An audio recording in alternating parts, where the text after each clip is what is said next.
War 2 trailer ఉర్రూతలూగించింది.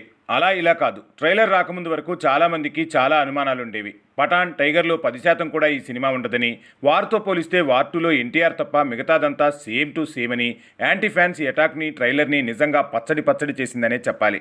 టీజర్తో పోలిస్తే ట్రైలర్లో మొత్తం ఎన్టీఆర్ డామినేషన్ పక్కా కనిపించేలా జాగ్రత్త పడింది చిత్ర యూనిట్. మరి టీజర్లో ఎన్టీఆర్కు ఎలివేషన్లు తక్కువ ఇచ్చారు, ఎక్కువగా హృతిక్ రోషన్నే బాగా ప్రమోట్ చేశారనే మాట కూడా వినిపించారు యాంటీ ఫ్యాన్స్.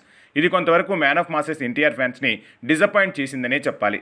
అలా అని సినిమాని టీజర్తో అంచనాకు వచ్చే పరిస్థితులైతే ప్రస్తుతం కనిపించట్లేదు. విచిత్రం ఏంటంటే ట్రైలర్ వచ్చాక మాత్రం వార్ 2 వండర్గా మారేలా అవకాశాలు కనిపిస్తున్నాయంటున్నారు సినీ విశ్లేషకులు. హిట్ అని అంచనా వేస్తున్నారు.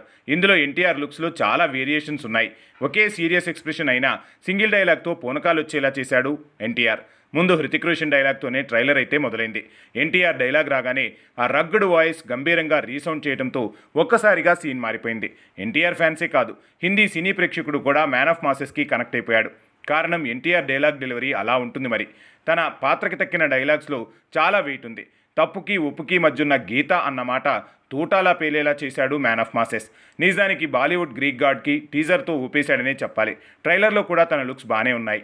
కాకపోతే హృతిక్ అంటే ఫిదా అయ్యే నార్త్ ఇండియా బ్యాచ్ విచిత్రంగా ఎన్టీఆర్ని ఇప్పుడు ఆకాశానికి ఎత్తుతున్నారు. ట్రైలర్ చూస్తే ఇందులో నవ్వు, ఏడుపు, కోపం ఇలా చాలా వేరియేషన్స్లో కనిపించే అవకాశం హృతిక్కి దక్కింది. కానీ ట్రైలర్ మొత్తంలో ఎన్టీఆర్ ఒకే సీరియస్ ఎక్స్ప్రెషన్ ఇచ్చే పరిస్థితులే కనిపించాయి. అందులో తన లుక్, ఫైట్స్, డైలాగ్లో గంభీరత్వం మతిపోగొడుతోంది.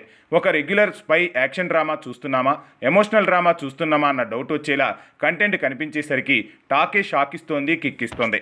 మరి మూవీ రిలీజ్ అయ్యాక ఎన్టీఆర్ పాత్ర ఎలా ఉంది, ఎన్టీఆర్కు నిజంగా న్యాయం చేశారా అనేది మాత్రం తేలాల్సి ఉంది.